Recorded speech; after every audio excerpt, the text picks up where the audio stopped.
there is a disease called Westernization.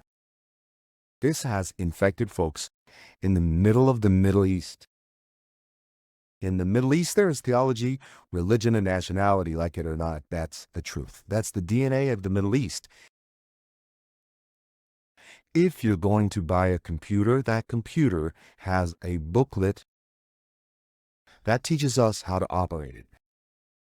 An operation manual.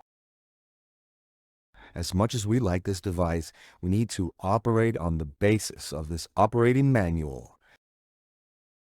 If not, the computer either does not work or over time breaks down.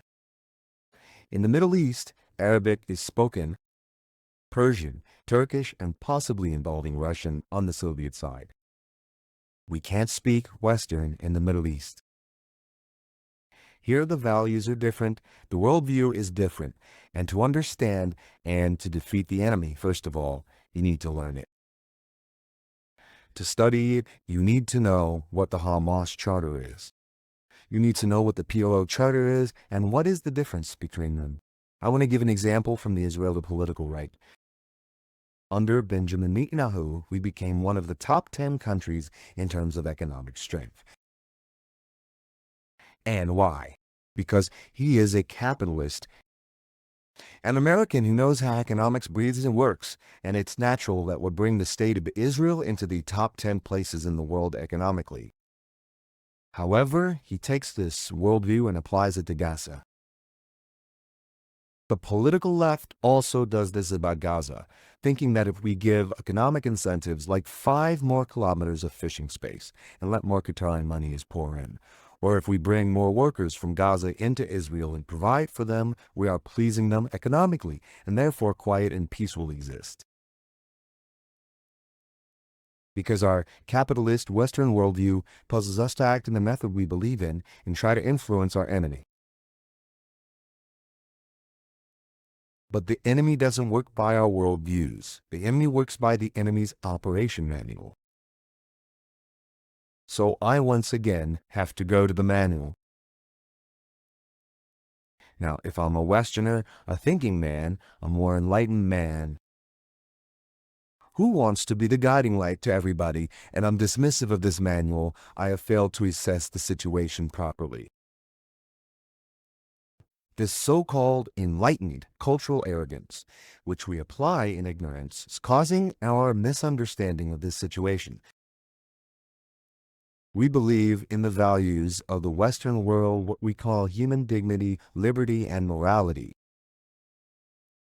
We bring our own values and try to force our enemy to act on them. Hamas does not control Gaza, but Gaza is Hamas. It means that the enemy is different.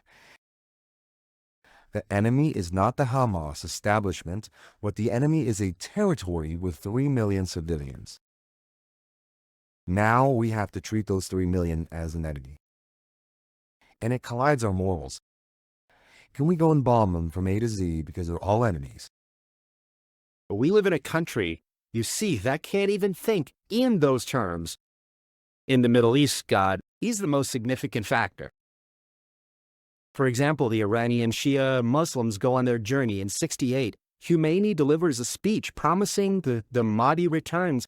And when he talked about Iraq-Iran war, the Iranians sent a guy on horseback painted in phosphor paints, as if he's the Mahdi returning. They actually did that I know. We are talking about a huge religious motivation here. Folks, Israeli intelligence, completely secular people, atheists. To them, it seemed like mumbo-jumbo stories of the Mahdi returning into 4 horsemen of apocalypse and all that. That's what they think. But it doesn't seem rational to you because you think that you are the rational one and that they aren't. But that's how they operate, and you'd be wrong. We think we are rational about ourselves. We are trying to apply Western rationale on a concept that is essentially theological and is 1,200 years old.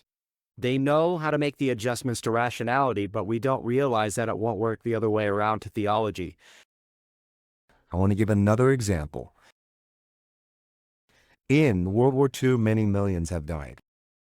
After a few months, the same enemy sat down and signed a peace treaty. Could Biden come along and say, listen, You guys haven't killed each other more than World War II Christians.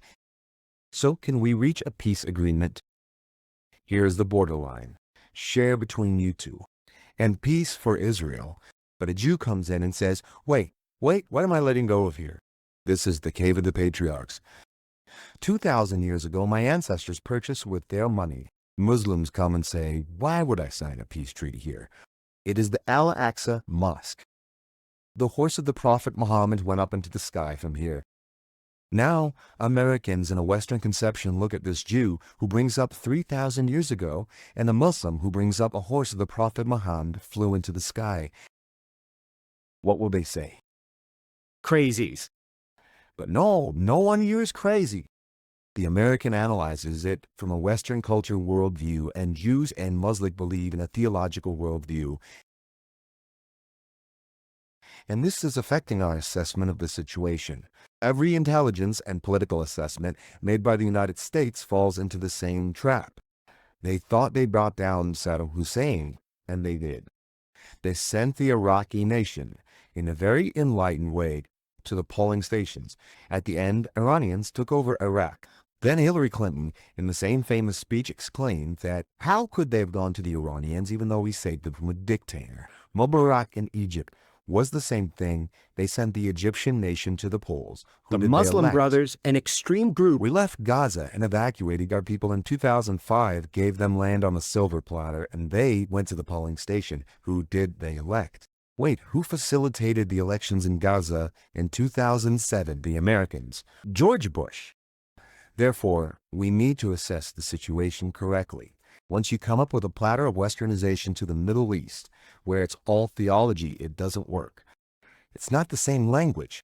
Like if you take Chinese person and go speak Chinese in a market of Saudi Arabia where everyone speaks Arabic.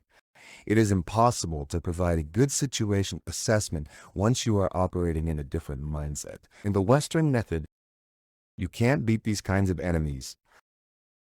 France and Britain did not defeat Hitler. The Soviets with Stalin won.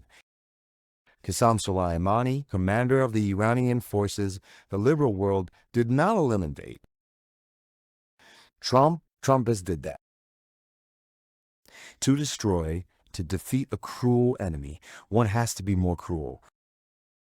As long as we can't be more cruel, we won't survive.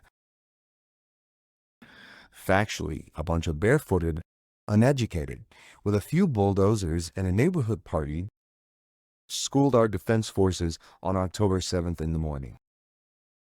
Here is the Middle East. You have to fight in the Middle Eastern method. If we don't, we won't survive. Okay. Two perceptions. One, all the Sephardim and the Ashkenazi know in prayers the publication of Sefer Torah, the Khazrat Sefer Torah,